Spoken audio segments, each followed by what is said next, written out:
Hola, ¿qué tal? Muy buen día. Hoy vamos a platicar de la NAT, la traducción de dirección de red. Ok, la NAT básicamente surge a finales de los 90, cuando se dieron cuenta que las direcciones IPv4 no iban a ser suficientes para la demanda de ese momento y a futuro. Entonces, por un lado se desarrolló el protocolo de IPv6, pero por otro lado se desarrollaron algunas soluciones a corto plazo para poder darle más vida o extender la vida del protocolo IPv4. Una de estas fue justamente la traducción de dirección, en las cuales cuando tenemos dispositivos que están internamente en una red y que en aquellos años eran más, que no necesitaban salir a internet, pues entonces podían tener un direccionamiento privado que cualquier organización a nivel mundial pudiera utilizar de manera interna y que podía repetirse, puesto que eran internas justamente, y que cuando quisieran salir hacia internet, pues entonces se pudiera hacer una traducción a una dirección IP pública y de esa manera poder tener conectividad a internet, pero esa IP solo utilizarla de manera temporal. Entonces, digamos que el objetivo era ese. Teníamos por un lado nuestra red interna con nuestras computadoras o dispositivos que estaban internamente en una red local y después, al momento de salir hacia internet, una red externa, se hacía una traducción y podíamos llegar justamente hacia la parte del internet, ¿no? Ok, hoy día se puede ocupar para más cuestiones la traducción de dirección. Sin embargo, la más común sigue siendo esa. De hecho, la mayoría de nosotros en nuestros hogares tenemos una dirección IP privada y a partir de ahí llegamos a nuestro default gateway y aquí se hace una traducción de dirección. Generalmente nuestros dispositivos caseros hacen una traducción de dirección de manera automática sin que nosotros lo veamos. Y después pasamos a la red del proveedor de servicio, el cual puede seguir teniendo direccionamiento privado incluso, o puede ya tener direccionamiento público, independientemente de ello.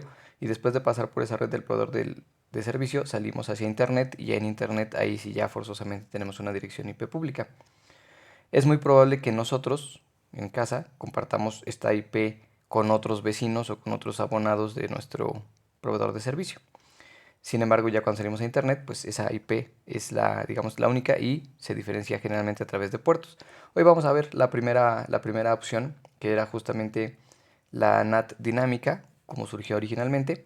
Y en los próximos videos estaremos viendo los diferentes tipos de NAT que existen y cada uno de ellos. Entonces, hoy nos enfocaremos en el cual nosotros como organización podíamos tener aquí direcciones IP que van hacia la parte de internet y después cómo estas computadoras podían hacer uso de esas direcciones IP. Entonces, básicamente lo que debemos de entender de inicio es que tenemos nuestra red interna, o la parte interna o el inside, como se conoce. Vamos a colocarlo con un color que podamos distinguirlo aquí. Vamos a ver. Ok, sí, queremos relleno. Ok, esta va a ser nuestra red interna. Y después vamos a tener nuestra red externa. Escoge otro color,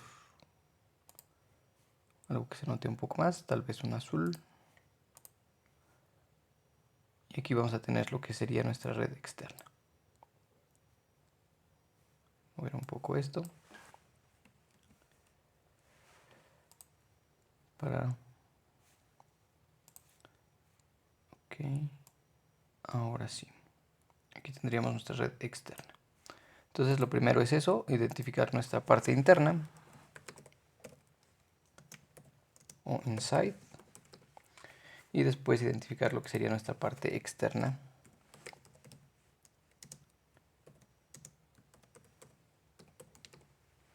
O la parte outside. Ok, muy bien.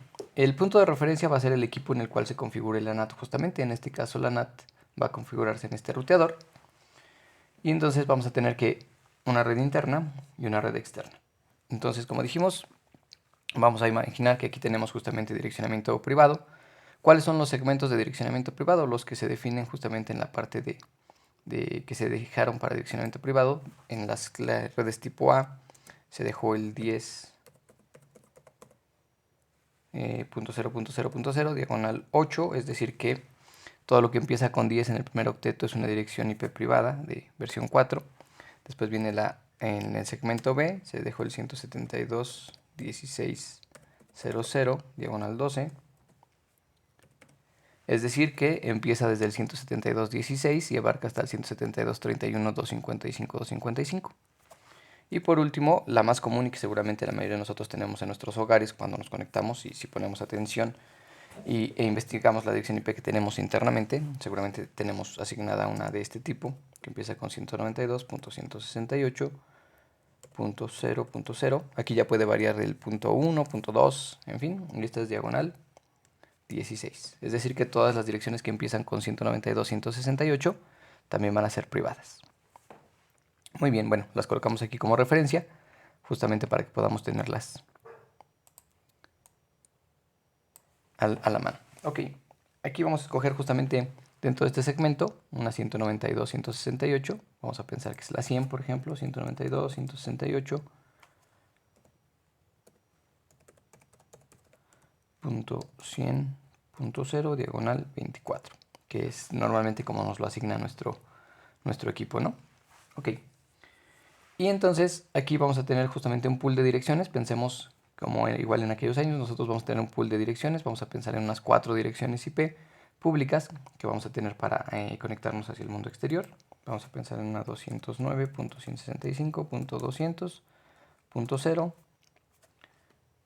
diagonal 29. Una diagonal 29 deja 3 bits, por lo tanto es una red que daría 8 direcciones IP. Pero de esas 8 direcciones, recordemos que quitamos la de red, la de broadcast, nos quedan 6. Y entonces esas son las que podríamos tener hacia el mundo exterior, ¿sí? Ok. Después vamos a poner la parte del cableado. Vamos a hacerlo aquí para tenerlo aquí listo.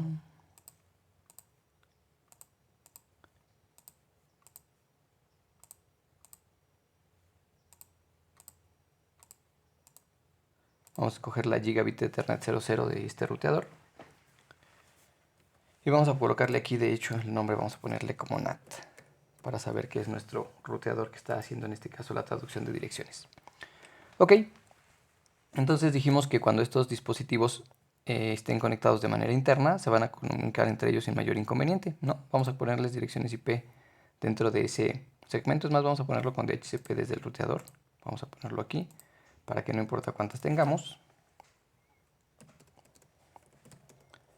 Vamos a hacerle conft, configuración básica, el host name, dijimos que se va a llamar NAT. Después de eso vamos a dar entrar a la interfaz, gigas 0 diagonal 0, IPADD 192.168.101 con la máscara A24 y la encendemos, no shoot. Después le damos IP DHCP excluded address, excluded -add y decimos que es la 192.168.100.1, que es la que no queremos que se asigne, queremos reservarla. Y ahora sí creamos el pool, ¿no? IP DHCP pool red 100 y aquí le ponemos el comando de default router 192.168.100.1. De momento no vamos a utilizar DNS, así es que vamos directo con la parte de la red network 192.168.100.0 255.255.255.0, igual para que se diagonal 24 y listo. Entonces se supone que ya quedó. Vamos a guardar la configuración y vamos a ver si estas computadoras obtienen ya de manera dinámica su dirección IP. Ok, sí, ya está obteniendo la 102, perfecto. Vamos con este de aquí, por DHCP igual. Ok, la 103. Y aquí vamos a configurarle su IP igual de manera dinámica. Listo, ya está. La comunicación, como dijimos, entre ellas, podemos probarla. Y para salir hacia, para comunicarse entre ellas, pues en teoría ya tienen comunicación. 100.2, que es la primera. y ya tenemos respuesta desde esa computadora. La 103 también tenemos respuesta. ¿Ok? Entonces dijimos que internamente se podían comunicar, podían tener comunicación, acceder a los recursos, servidores internos y todo de manera interna. Sin embargo, cuando quieren salir a internet, pues necesitan tener una dirección IP pública, ¿sí? Se requiere algo acá que esté o que lo traduzca. Entonces, para simular esta parte de acá del internet, nuestra red externa u outside, vamos a colocar aquí justamente un servidor, ¿no? Algo que nos represente justamente esta parte de internet. Vamos a colocar un servidor web por aquí. Aquí un web server. Lo vamos a conectar a un switch.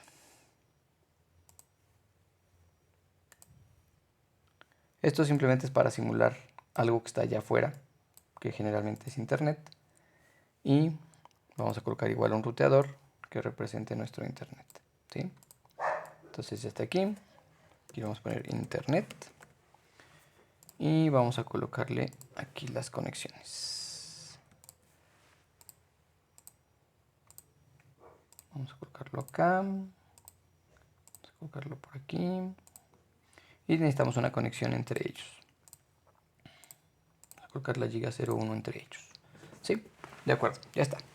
Entonces, vamos a establecer la conectividad justamente en nuestra parte de internet. Vamos a pensar que acá tenemos una dirección pública. No sé, una que se me ocurre, por ejemplo, puede ser la 201.0.0.0 diagonal 27, por ejemplo.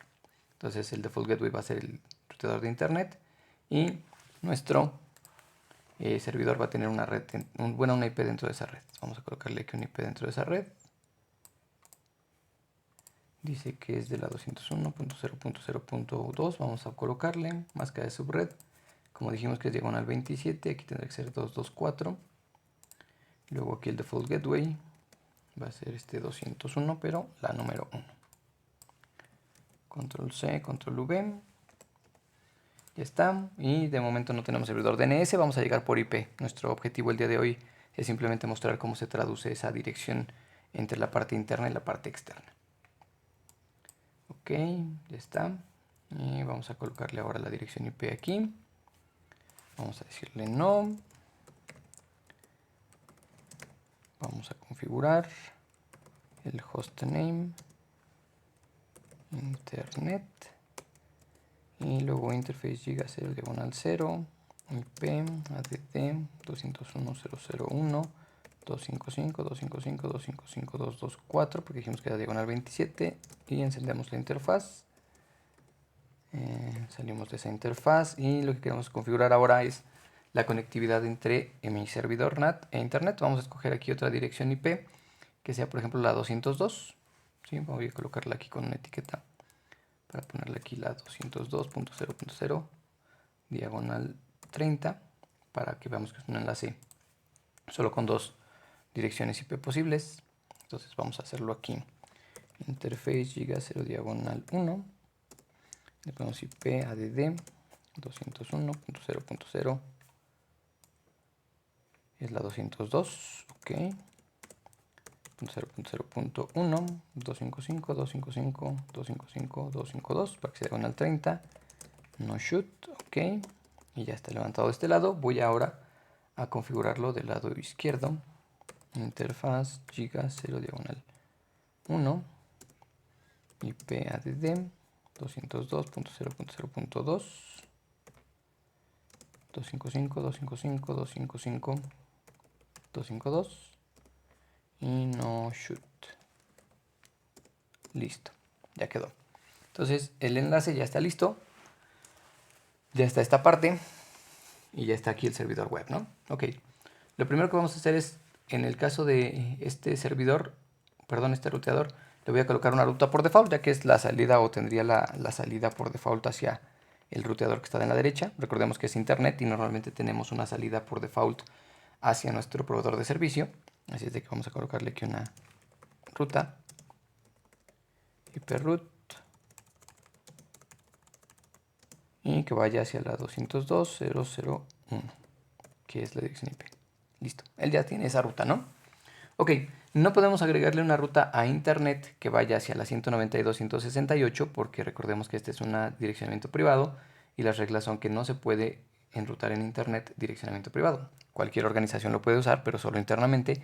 Y entonces parte de la responsabilidad de los proveedores de servicios filtrar cualquier anuncio que se haga de esas rutas hacia internet, por lo que el trabajo o responsabilidad del ruteador de nuestro proveedor de servicio es que filtre las rutas y no acepte esas rutas. Por lo tanto, ahorita no le vamos a agregar esas rutas. De inicio vamos a ver qué pasa en esta topología. En particular, cuando yo haga un ping desde esta computadora hacia la parte del web server, todavía no configuro la NAT y por lo tanto va a pasar transparente, ¿no? Es decir, voy a poner 192.168, esa misma dirección IP se va a mantener durante el resto. Cuando él le responda a través de su default gateway va a llegar el paquete hasta aquí, pero no va a haber cómo resolverlo. En el mundo real ya dijimos que desde la salida, nuestro proveedor de servicio, nuestro ISP, lo va a filtrar, es decir, él ya ni siquiera va a dejar salir ese paquete, puesto que lleva una dirección IP de origen no adecuada, en caso de que nosotros se la pusiéramos. Ajá. Pero normalmente ya lleva la pública que está asignada en este de NAT. ¿Ok? Muy bien, pues vamos a hacer esa parte de la simulación, simplemente como un pequeño ejemplo. Y queremos ver la parte del ICMP. Ok, ya está. Vamos a darle aquí, vamos a la parte de Command Prompt y vamos a darle ping al 201.0.2. Ahí está. Entonces sale en este caso el sobre. Llega hacia la parte del... Cuando atraviesa el ruteador. Vamos a ver aquí. Ah, bueno, todavía no resuelve la primera. Vamos a ver en el siguiente. La parte de la RP. Vamos a ver el siguiente sobre. Ahora sí. Ya resolvió la parte de la RP. Ya puede completar los encabezados. Y lo que vemos, en lo que nos vamos a enfocar es justamente en la capa 3, que es la capa del protocolo de red, que en este caso es el IP. Y lo que vemos es justamente el source y el destination. El source, como podemos ver, es 192.168.102 cuando ingresa al ruteador. Y la salida, como todavía no tenemos la NAT, pues igual es el mismo, ¿no? 192.168.102. Hasta aquí todo es lo que hemos aprendido hasta ahora. Todo va normal. Todo no cambia esta IP, ¿no? Entre el origen y el destino. Entonces vamos a ver en el siguiente salto. En condiciones normales dijimos que nuestro proveedor de internet o el ISP aquí tendría que bloquear justamente ese paquete. Ahorita en realidad se está perdiendo porque no tiene resuelto el ARP. Se fijan aquí, el problema es el ARP. Sin embargo, no tenemos ningún filtro aplicado ahorita aquí. Vamos a ver el tercer paquete. Viene, cruza. Ahí ya resolvió, se supone que el ARP. Él se lo va a hacer llegar al server para este ejemplo en particular. Pero cuando venga, él ya no va a encontrar un destino y lo que va a hacer es devolverle o notificarle a este servidor web que no tiene un destino, ¿no? Como destino inalcanzable. Ok, bueno, es en esta práctica de hoy y lo que queríamos ver es justamente que como no tenemos ese direccionamiento o enrutamiento en internet para privados, pues entonces esos paquetes no van a poder resolverse, no van a poder llegar. Ok, ahora sí vamos a regresar a tiempo real y viene la parte interesante. Con la parte de la NAT, lo que debemos de definir, como dijimos, es primero quién es mi red interna y quién es mi red externa, ¿no? Entonces vamos a colocar por aquí en un costado esa parte. 1. Definir red interna y red externa. Ajá. De esa manera vamos a identificar las interfaces que están justamente en mi red interna y las que están en mi red externa. Ok. Siguiente punto, o mejor dicho, vamos a hacer ese paso, ¿no? Vamos a hacerlo aquí en mi ruteador. Vamos a ponerlo aquí. Y vamos a decirle, ok, vamos a ponerle quién es mi red interna. Interface giga 0 diagonal 0 IP NAT inside. Es decir, tú eres mi red interna. Vamos con la giga 01 y le vamos a decir que es la red externa. Outside. Listo. Entonces ya está. Paso 1, definimos quién es mi red interna y quién es mi red externa. Ok, segundo punto, definir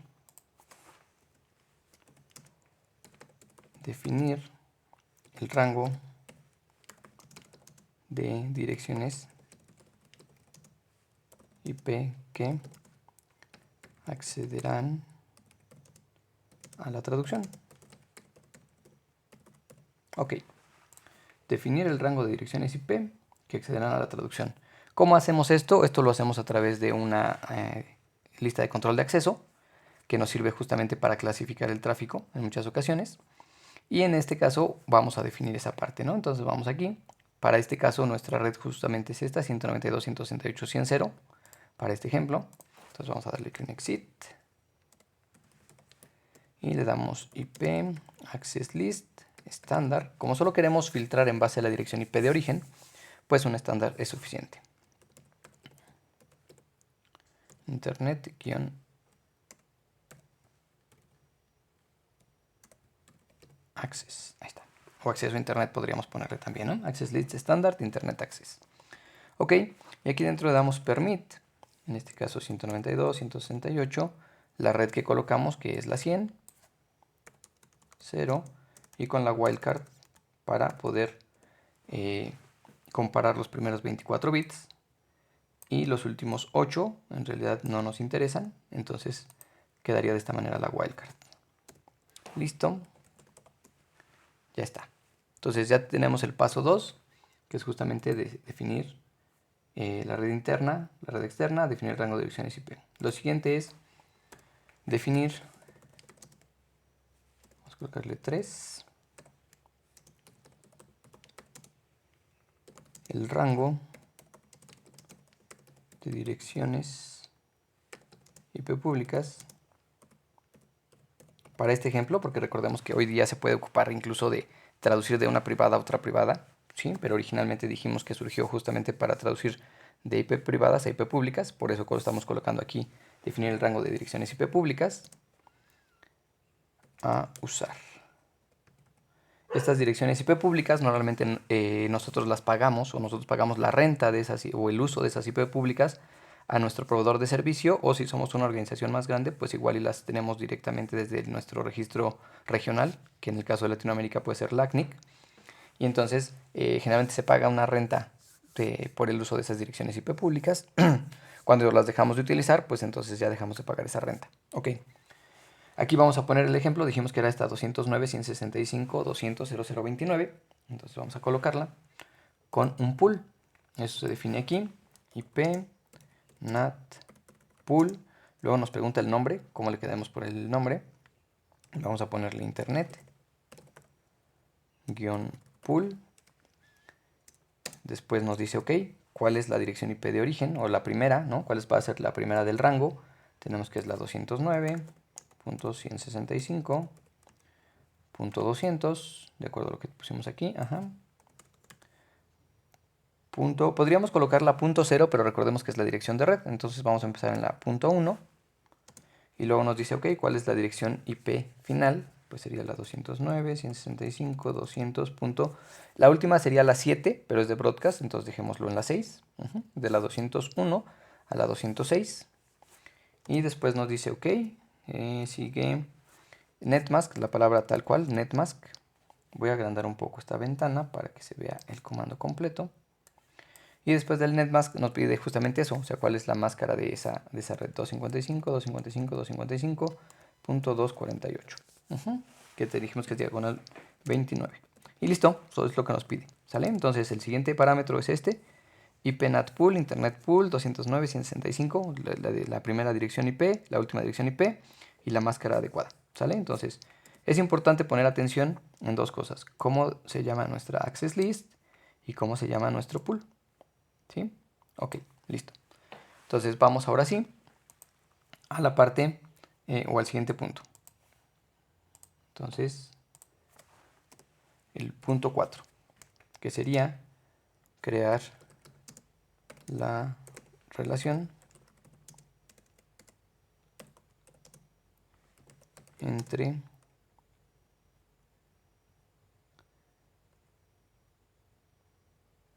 las direcciones privadas y públicas a través de la NAT. Ahora sí, ¿no? Vamos a hacer ahora sí la traducción propiamente, ¿sale? Entonces crea esa relación justamente para poder utilizar esa NAT. Muy bien. Y vamos a ponerlo aquí. Entonces le pondremos aquí IP, NAT, inside, source. ¿Y quién va a ser nuestro origen? Dice, pues puede ser una lista o puede ser algo estático. Para este caso creamos una lista de control de acceso, y luego nos dice, bueno, cuál es el nombre de esa lista o qué número de lista es, ¿no? Ok, pues en este caso dijimos que es Internet Access. Vamos a copiar y vamos a pegar. Después viene cuál es nuestra interfaz o cuál es el pool. En este caso vamos a ocupar el pool, ¿sí? En un ejemplo posterior veremos cómo ocupar la parte de la interfaz, pero de momento nos vamos a enfocar en este primer ejercicio en el pool. Y después nos dice, bueno, ¿cuál es el nombre de ese pool? Pues aquí está, lo generamos acá.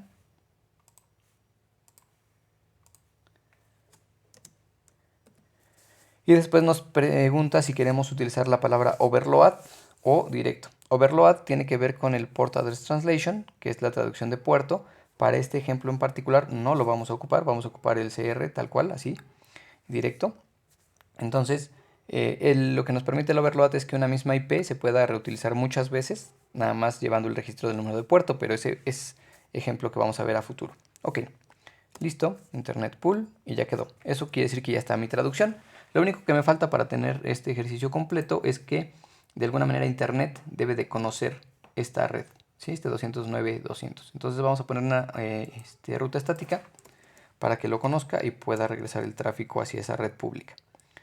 Ok, conf-team, iproot 209.165.200, 255.255.255.248 a través de la 202.0.0.2.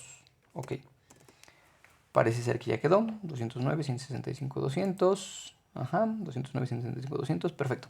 Entonces vamos a ver si podemos llegar o no a este dispositivo, ¿no? Desde este mismo lugar. Acá pues fue timeout, porque recordemos que no podía llegar porque no se conocía por un tema de ruteo, y además porque no era propio estar mandando direcciones IP privadas hacia internet. Entonces vamos a ver si ahora se puede llegar. Y sí, como podemos ver, estamos llegando justamente desde la 201, bueno, mejor dicho, hasta la 201.002. Lo interesante es ver qué pasa cuando atraviesa este ruteador, ¿no? Vamos a verlo aquí. Y vamos a ver ahora sí ese seguimiento. Como podemos ver, cuando el paquete sale, lleva la dirección IP de origen privada, que es esta 102, y el destino, bueno, es el 201.002. Ok, de acuerdo. Vamos a darle siguiente. Cuando llega justamente al ruteador y lo atraviesa, el ruteador se encarga de hacer esa traducción de dirección. Originalmente venía esta, que es la 192.168.102.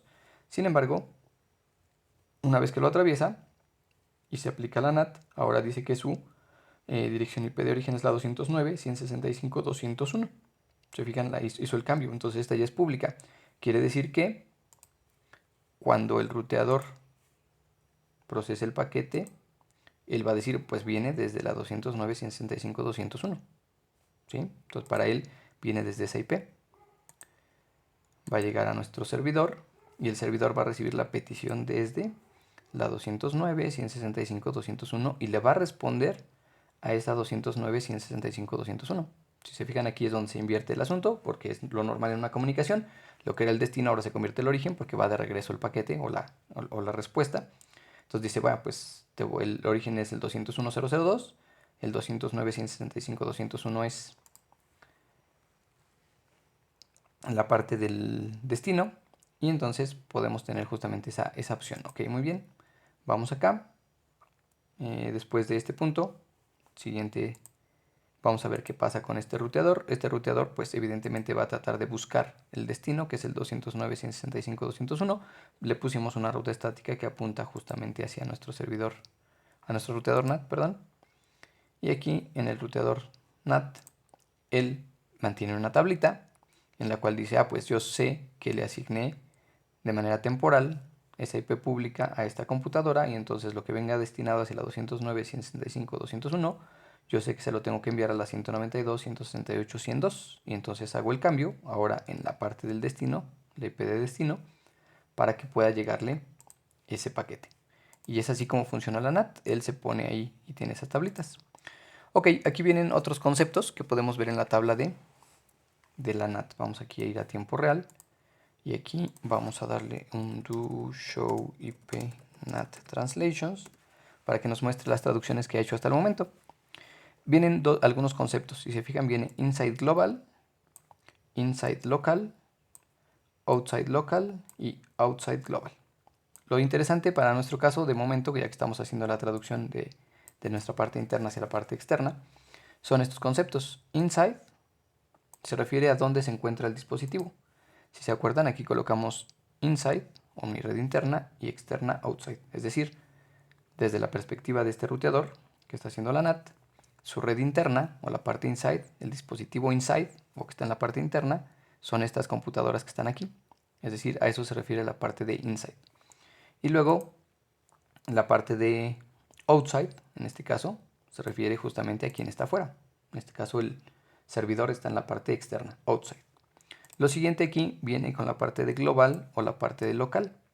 Global se refiere a cómo ven a mi dispositivo, es decir, a esta computadora, cómo la están viendo desde el punto de la parte externa, ¿sí? Entonces, cuando decimos inside global es cuál era la dirección IP o cómo ven los usuarios que están en mi red externa, ahí en el mundo global, a mi dispositivo interno. Y si se fijan, dicen que lo ven con esta 209.165.201, que es lo esperado. Lo otro, el inside local, se refiere a cómo ven o cómo se ve mi dispositivo en la red local. ¿Qué dirección IP tiene dentro de la red local? Ah, pues es esta de aquí, la 192.168.102. Ajá. Lo del outside local y global se refiere a cómo ven mis dispositivos locales a ese dispositivo que está de forma global, pues lo vemos con este 201.0.0.2. Y desde la perspectiva del router, ¿cómo lo ven allá afuera? Pues igual, ¿no? La 201.0.0.2. Estas normalmente permanecen así, tal cual, para este caso. Sin embargo, las que nos generan interés para esta opción es justamente estas dos, ¿no? Cómo se van modificando. Ok, y ya para concluir, la última parte que vamos a ver es qué direcciones IP les asignan a los demás, ¿no? Si aquí yo repito esto y después voy acá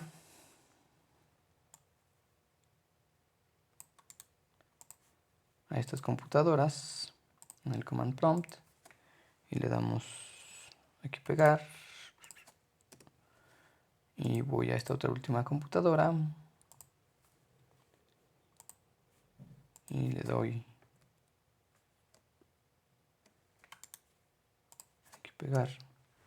Vamos a ver qué pasó aquí con nuestra parte de la NAT, ¿no? Ahora tenemos ya que la 201 se la asignó a mi computadora que tiene la 2. Después vemos por acá otro que dice que la 2 se la asignó a la que tiene la 3. Y la que tiene 203 se la asignó a la otra computadora. Entonces va asignando una dirección IP a cada una de las computadoras. Reflexión, ¿qué pasaría si yo en lugar de tener 3 dispositivos, tengo 20 o 30 dispositivos? ¿No? ¿Qué pasaría? Pues va a llegar el momento en el que estas direcciones que tenemos aquí disponibles, que solamente son 6, si se acuerdan, es la longitud diagonal 29 nos deja 8 bits, 8 posibles combinaciones, pero quitamos la de red, la de broadcast, y nos deja solamente 6 posibles combinaciones. Entonces nos deja de la 1 a la 6. Entonces, si yo tengo aquí más dispositivos, solamente los primeros 6 podrán acceder a internet en ese momento, y hasta que caduque la traducción que se hizo para el primer dispositivo, alguien más podrá usarla. Entonces es una limitante, ¿sí? Es una limitante porque entonces yo requeriría muchísimas direcciones IP hoy día, ¿no? Y es justamente ahí donde entra la palabra del overload, que permite que se reutilice muchas veces una misma IP. Pero bueno, eso será tema del siguiente video. Hasta aquí la explicación de hoy, esta introducción a la NAT, espero haya sido de utilidad. Y en los próximos capítulos iremos viendo las otras opciones de configuración de NAT. Bueno, hasta la próxima. Bye.